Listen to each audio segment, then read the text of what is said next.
Salut à tous, bienvenue. Merci d'être avec nous, hein. On est très content de vous retrouver. Aujourd'hui, mardi, on va être en compagnie. Vous en avez pris l'habitude, bien évidemment, depuis le temps, depuis pratiquement 2 mois bientôt. Nous sommes avec vous en direct pour donner la parole aux entrepreneurs, aux entreprises. Aujourd'hui, on a plaisir d'être avec, évidemment, deux entrepreneurs. On a Olivier Hemsch qui est avec nous, l'administrateur exécutif d'Exécutif Travel SA. Avec nous. Bonjour Olivier Hemsch, merci beaucoup d'être avec nous. On va vous demander Bonjour, de monsieur. bien vous centrer, pas sortir du cadre, Olivier, parce qu'autrement, on ne va pas pouvoir vous apprécier comme il faut. Et puis à côté, on a Sébastien Rouvens de Taxi Bike SA. Sébastien Rouvens, c'est bien qui est associé, on va le préciser, comme ça ce sera fait, à Aubin de la Vigne. Messieurs, avant de parler Merci de vos beaucoup. métiers respectifs, hein, c'est un peu le voyage à quelque part. L'un voyage plutôt un peu en avion, l'autre c'est plutôt à vélo. Donc on va voir, c'est pas pour autant que ce soit plus simple de pratiquer le vélo que l'avion. Avant de s'intéresser à ce que vous faites, messieurs, on va commencer peut-être par Monsieur Hemsch. En termes de santé, alors je vous rassure, vous avez l'air en super forme. On veut simplement être sûr que c'est le cas. Vous n'avez pas été taquiné par ce Covid-19 de près ou de loin, Olivier Hemsch? Écoutez, taquiner, je crois qu'on l'a tous été, mais effectivement, j'ai la chance de ne pas avoir été infecté, ni ma famille, ni mes deux enfants, ni mon épouse. Donc, je suis à la barre, je suis aux commandes de mon entreprise, non sans peine, je vous le concède, mais oui, je suis en pleine forme. On va en parler bien évidemment dans un instant. On va se soucier de la santé aussi de Sébastien Rubens. Lui aussi a l'air en pleine forme, mais on veut s'en assurer. C'est le cas, Sébastien? Tout va bien, jusqu'ici tout va bien. Tant qu'on est là, c'est que ça va bien. C'est ce qu'on peut dire. On peut le dire comme Exactement. ça. C'est vrai. Vous avez raison. On va commencer peut-être par vos activités respectives. Olivier Hemsch, donc on l'a dit, hein, c'est le voyage. Évidemment, le voyage, on imagine l'avion, les vacances, voyage d'affaires. Pour planter un peu le décor, Olivier Hemsch, avant de s'attaquer à la dureté du job, vous êtes plutôt spécialisé dans des voyages justement d'affaires, de vacances, de tout, travel, exécutif travel, c'est un tout. Oui, absolument. Écoutez, vous l'avez dit, on est plus axé sur le voyage d'affaires. C'est notre core business. Ça représente à peu près 70% de notre activité. On parle d'une PME qui fait 35 millions de chiffre d'affaires et qui a une vingtaine de collaborateurs à son actif.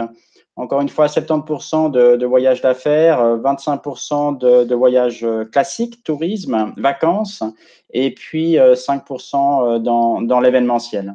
Alors aujourd'hui, où est-ce que vous en êtes en termes de personnel? Ça travaille comment? On peut imaginer télétravail ou carrément RHT pour la Alors plupart. écoutez, c'est aujourd'hui extrêmement compliqué. Je suis un homme qui aime le sport, j'aime la montagne, mais l'Everest, pour moi, c'était trop fort. Donc, effectivement, nous avons un tout gros problème et on n'a pas eu le choix. On a dû faire appel à ce que j'aurais jamais pensé qu'on aurait sollicité, à savoir de l'aide de l'État.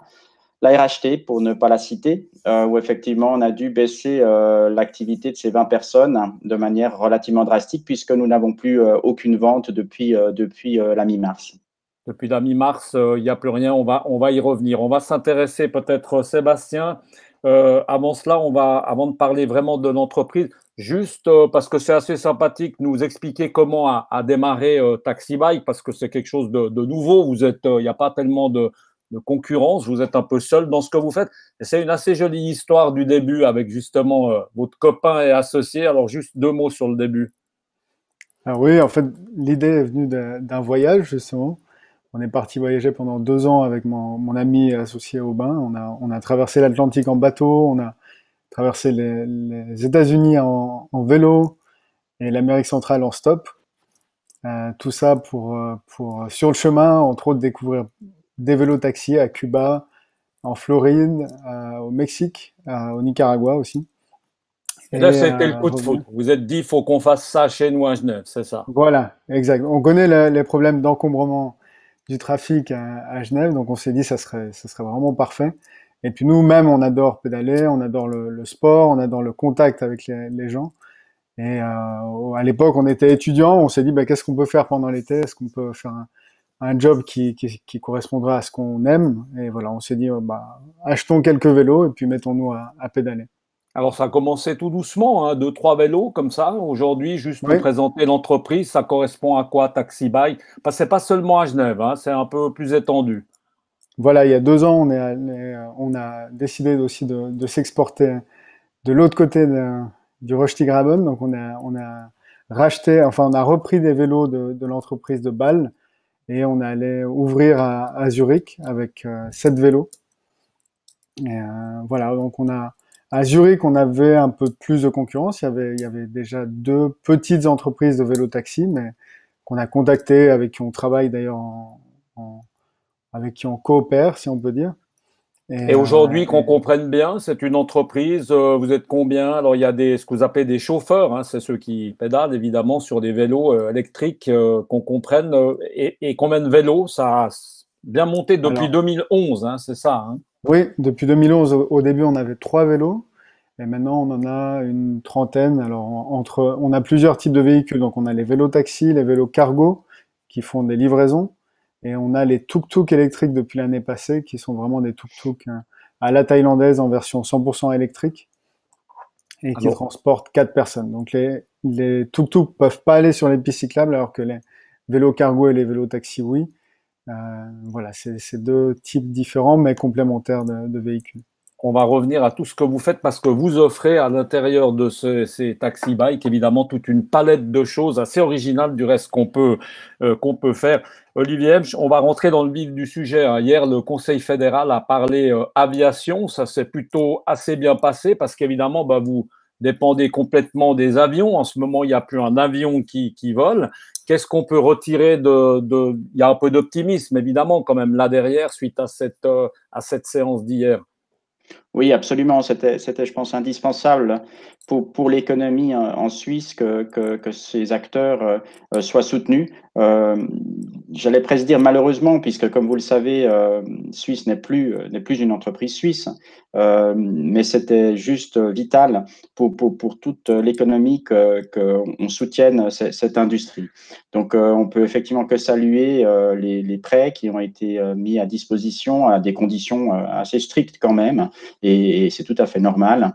Nous avons également nous-mêmes de notre côté, non pas exigé, mais vraiment fortement encouragé le fait que, avec ce prêt, la compagnie aérienne nationale se devra de rembourser les billets d'avion de ses passagers. Puisqu'il faut savoir que les compagnies aériennes, dans l'ensemble, ont été totalement débordées par le nombre d'annulations qu'elles ont rencontrées et elles n'avaient plus assez de cash flow et de liquidité pour faire face à leurs engagements, ce que nous déplorons, nous, agences de voyage, fortement, évidemment.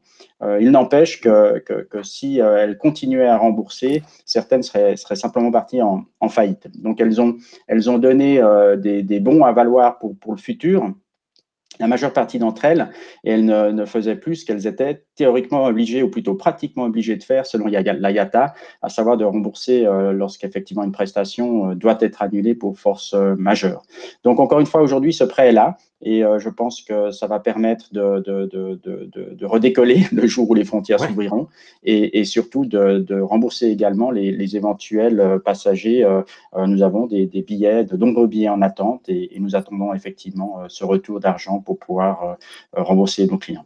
Olivier M, au travail, ça a été beaucoup, hein, ces derniers temps en tout cas. Alors, est-ce que c'est fini du rapatriement, hein, parce qu'il a fallu rapatrier beaucoup de gens ici. C'est fini, c'est un travail qui est derrière. Les gens sont revenus chez eux. Oui, je dirais dans la majeure partie. C'est vrai que je vous ai dit que depuis la mi-mars, nous ne faisons plus de ventes, mais nous avons continué à travailler de manière très active pendant encore quelques semaines. Et ça fait maintenant quelques jours où on a quasiment plus de demandes de rapatriement. Mais on a été vraiment sollicité de manière très importante depuis l'étranger parce qu'il y avait juste pas de solution. Il y avait juste des compagnies aériennes qui ne volaient plus. On a été sollicité par de nombreux clients qui avaient d'ailleurs acheté sur Internet, qu'on a également assisté, puisque le Conseil fédéral avait également demandé aux agences de voyage qu'on assiste les clients à l'étranger. Donc, on a fait ce travail et j'espère que cette valeur ajoutée, en tout cas les nombreux messages de remerciement qu'on a reçus, seront là encore demain lorsque la reprise reviendra. Oui, il y a encore un sens de demander un service à des professionnels du voyage, surtout quand il y a un gros problème comme celui qu'on vient de vivre.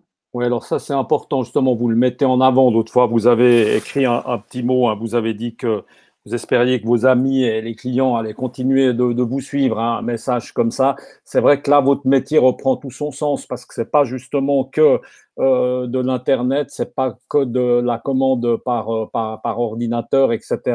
Il y a quand même, ça reste quand même le voyage, il y a le contact humain, Olivier Hemsch, qui est important, hein. Il y a un service, comme on dit souvent, avant, mais il y a également un service pendant, typiquement dans ce cas de figure, voire après, lorsqu'effectivement on doit encore aider le client à son retour. Donc, cette notion service, elle a toujours existé, elle existe dans bien des industries, elle existe dans les voyages, et c'est pour ça qu'on a de nombreux clients qui souhaitent encore travailler par notre intermédiaire.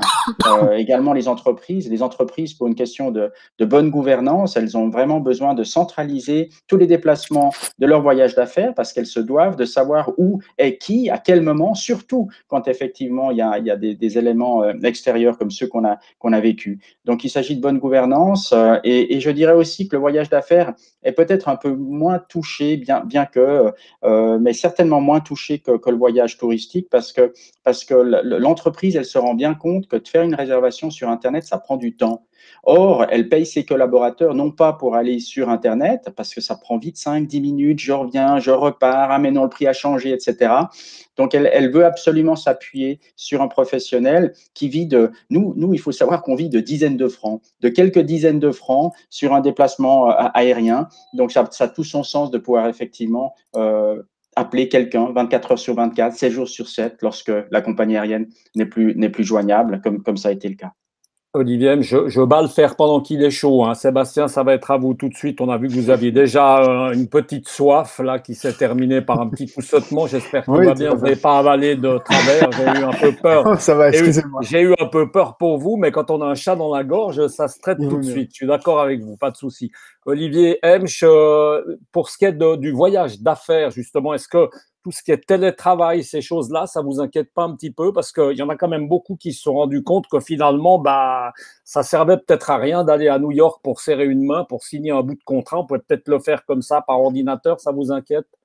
Écoutez, moi, je suis aussi un homme, je suis aussi un papa, et personnellement, je vais aussi tirer quelques leçons de cette crise.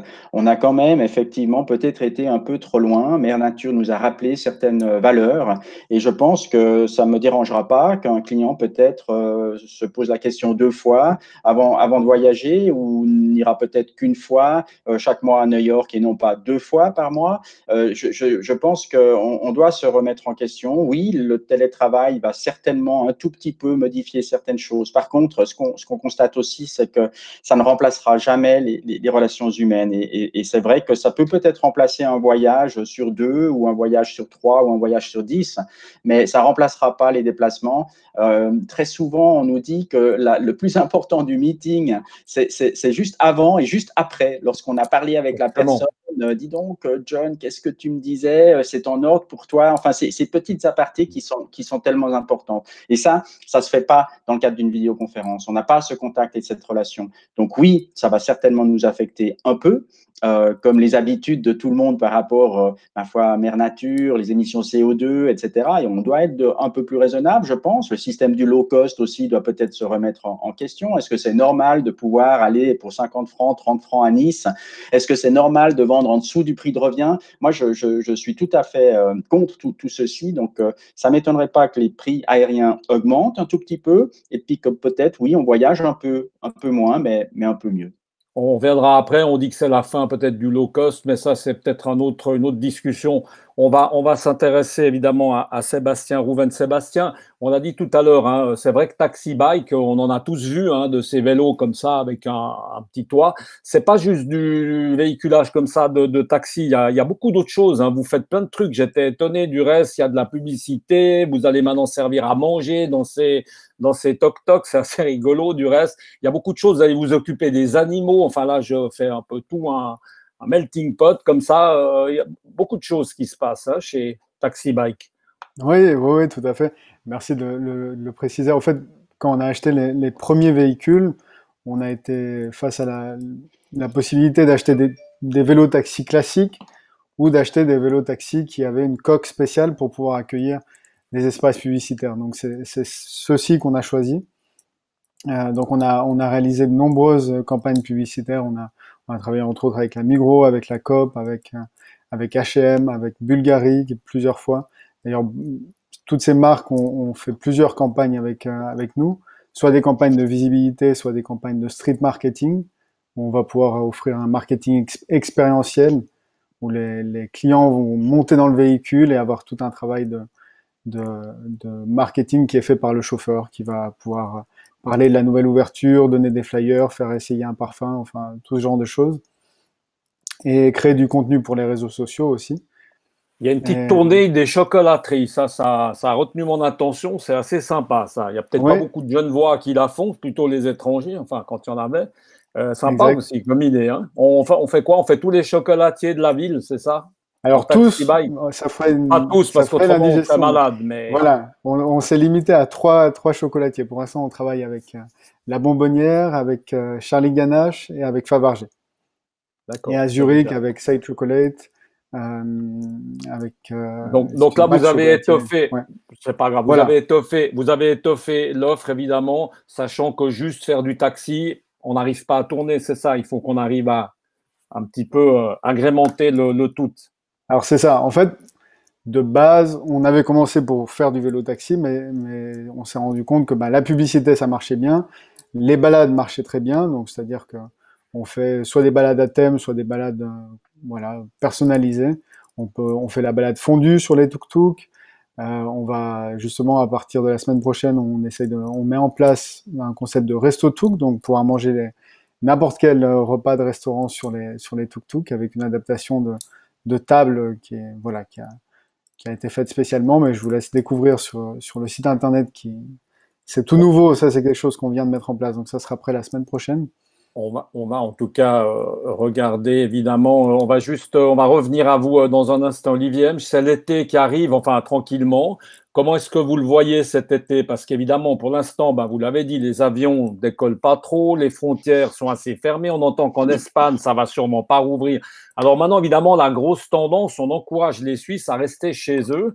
Ça fait votre beurre ou pas trop?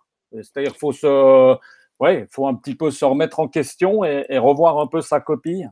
Écoutez, c'est clair que dans le voyage d'affaires, ça va pas faire notre beurre. C'est certain que les entreprises sont en attente de savoir si les frontières vont être ouvertes, si les conditions de voyage seront acceptables et si les garanties de sécurité seront données. On parle de très grosses industries, les industries aériennes qui emploient des dizaines de milliers de personnes. Donc, je peux vous dire qu'ils travaillent durement pour trouver le moyen de faire que vous aurez encore envie de reprendre un avion.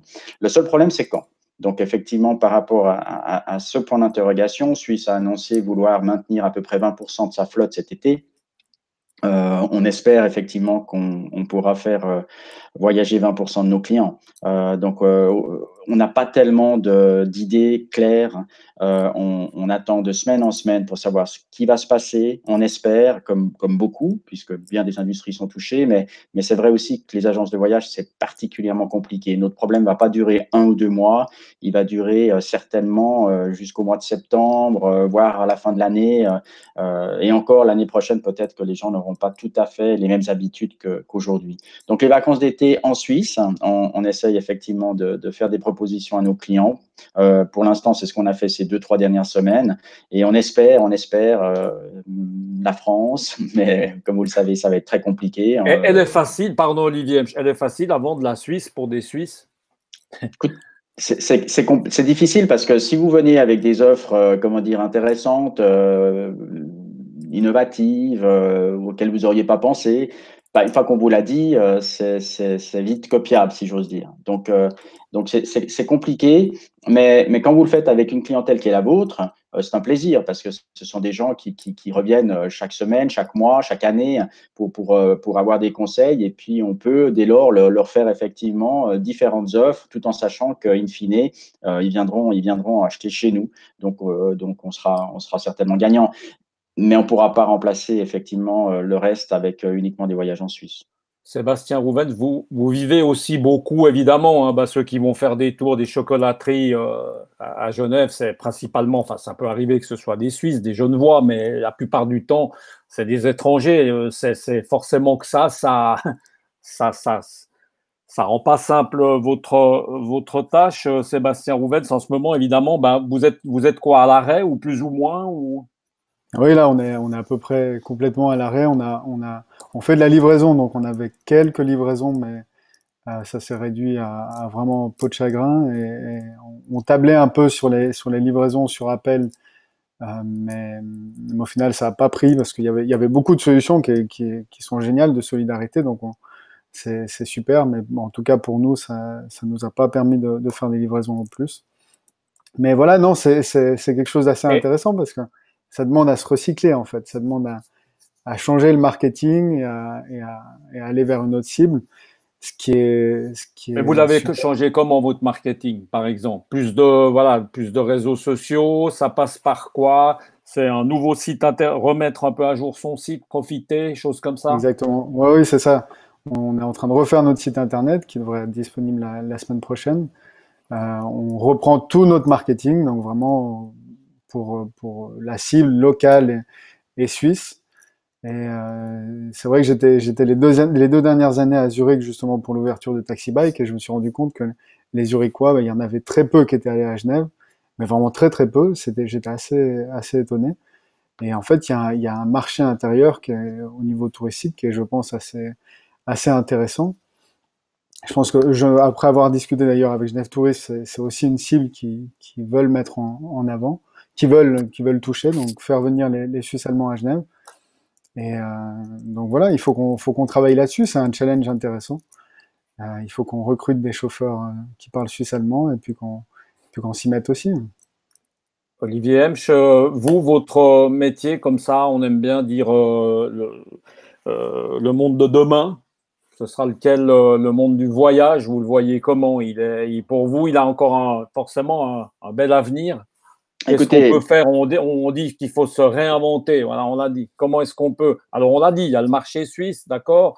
Après, ça va se jouer à quoi? Il va falloir faire des prix de plus en plus cassés, des prix de plus en plus attractifs. C'est quoi la suite? non, je crois pas. Je crois pas que je pense on a trop travaillé sur le prix. Je pense qu'il faut revenir raisonnable hein, et effectivement, peut-être voyager un peu moins, mais un peu mieux. Et c'est là où tous nos services prennent un sens, hein, parce que vous voulez être sûr de ce que vous achetez, être sûr de l'hôtelier, être sûr de la prestation de la compagnie aérienne, parce qu'il y a plusieurs compagnies qui voyagent. On vend plus de 200 compagnies aériennes quotidiennement. Donc tous ces conseils font que in fine, vous allez effectivement avoir un voyage de rêve ou pas. Maintenant, le voyage d'affaires ne va pas changer. Nos clients sont toujours là. Les multinationales ont besoin d'échanges. Donc on n'est pas, on est évidemment inquiet parce qu'il n'y a pas vraiment d'horizon aujourd'hui vu qu'il y a des frontières fermées. Mais le business model de l'agence de voyage va continuer. Il faut quand même savoir qu'on représente un peu plus de 8000 personnes en Suisse. On fait un chiffre d'affaires d'à peu près 8 milliards. Donc ça veut dire qu'il y a des gens qui voyagent. Et ce service, il va continuer. Certainement qu'Internet est là. Et tant mieux, parce qu'on l'utilise aussi d'une certaine manière, l'Internet. Mais tout le monde ne veut pas faire les choses soi-même. Tout le monde ne veut pas ne pas pouvoir joindre quelqu'un s'il arrive quoi que ce soit. Et tout le monde ne veut pas chercher soi-même les informations. Donc le futur, il sera là. Le gros souci que j'ai, c'est quand. C'est ça. Ça, c'est le souci qu'on a tous. Ça va reprendre, mais quand? Sébastien, c'est le même souci. On a parlé tout à l'heure, hein, Olivier Hemsch nous a dit qu'évidemment, il avait dû faire appel au RHT, mais on le rassure, c'est évidemment pas le seul. Vous aussi, si on parle de sous, parce que c'est quand même le nerf de la guerre, vous êtes une jeune entreprise, on peut imaginer que vous n'avez pas une trésorerie de folie. Donc, est-ce que ça a suffi? Est-ce que vous avez dû... Comment est-ce que vous en sortez? Écoutez, oui, on a dû aussi faire appel à tous les mécanismes qu'ont offert la Confédération. Et voilà, je pense qu'on a quand même pas mal de chance, même si voilà, des prêts, par exemple, c'est toujours quelque chose qui repousse un peu l'échéance, mais bon, ça permet en tout cas de tenir. Non, oui, on est une petite entreprise, on n'a pas des trésoreries incroyables, mais par contre, on a pas mal d'idées, on a pas mal de motivation et on aime bien les challenges, donc voilà, on est assez confiant et, on est toujours prêt à se réinventer, à trouver des nouvelles idées. On a la chance de pas être beaucoup, c'est quand même plus simple. On a peu de salaire, si on peut dire, à sortir. Donc ça permet en tout cas d'être assez flexible et assez maniable. Donc ça, Et finalement, Sébastien, pardon, mais vous êtes assez seul, non, dans ce que vous faites. Enfin, j'ai dit un peu au début, y a de la concurrence. Il n'y a pas encore, Uber n'a pas encore mis ses pieds dans les vélos, ou bien je me trompe? Alors, c'est marrant.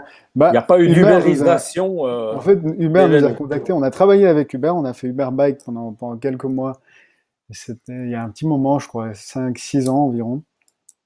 Le seul problème, c'est que nous, on est surtout pour le centre-ville. Donc, on avait souvent des demandes pour des zones qui n'étaient pas forcément accessibles en vélo-taxi. Donc, et pour faire ces modifications, malheureusement, sur l'application, ça demandait d'avoir les ingénieurs de Californie qui faisaient les changements. Donc, au final, c'était pas très adapté. Ça a plus été un coup de pub pour Uber. Mais voilà, non, on a travaillé avec eux. Et, euh, et voilà, non, c'est quelque chose. On n'a pas malheureusement encore d'application. C'est quelque chose qu'on doit développer. Mais, euh, Alors mais maintenant, ouais. justement, pour réserver un vélo, concrètement, on fait quoi? Il y a juste un téléphone, on tombe sur vous. Tout à l'heure, j'entendais presque que ça sonnait. C'était peut-être quelqu'un qui vous cherchait pour une petite course, c'est ça? Alors oui, Non? bah soit on nous appelle, soit on nous réserve par mail, par WhatsApp, par message, oui, par tous les moyens assez classiques. Pas encore malheureusement d'application comme on le disait. Et là, on est en train de mettre en place un outil de réservation direct pour nos balades sur le site internet. Et on est aussi sur certains outils comme TripAdvisor, par exemple. Merci, messieurs Olivier. J'ai senti de l'optimisme. Ça me fait plaisir parce que vous n'êtes pas dans un secteur facile. J'ai beaucoup de respect pour ce que vous faites au jour d'aujourd'hui. Donc, j'espère que tout va bien se passer. Merci beaucoup également à Sébastien Rouvens d'avoir Merci été à vous. avec nous. On a un peu raté la case, évidemment, de pouvoir poser des questions juste en dessous. On essaiera de se rattraper vendredi. Messieurs, merci beaucoup. Bonne suite. Et puis, nous, on se retrouve de nouveau pour une rubrique de la CCIG, la Chambre de commerce genevoise. C'est vendredi à partir de 5 heures. En attendant, eh bien, excellente soirée. Vous pouvez sortir, vous le savez, c'est la reprise bientôt officielle à partir de lundi. Très belle soirée, portez-vous bien. À bientôt. Ciao. Merci, messieurs. Bonne soirée. Merci, au plaisir, au revoir.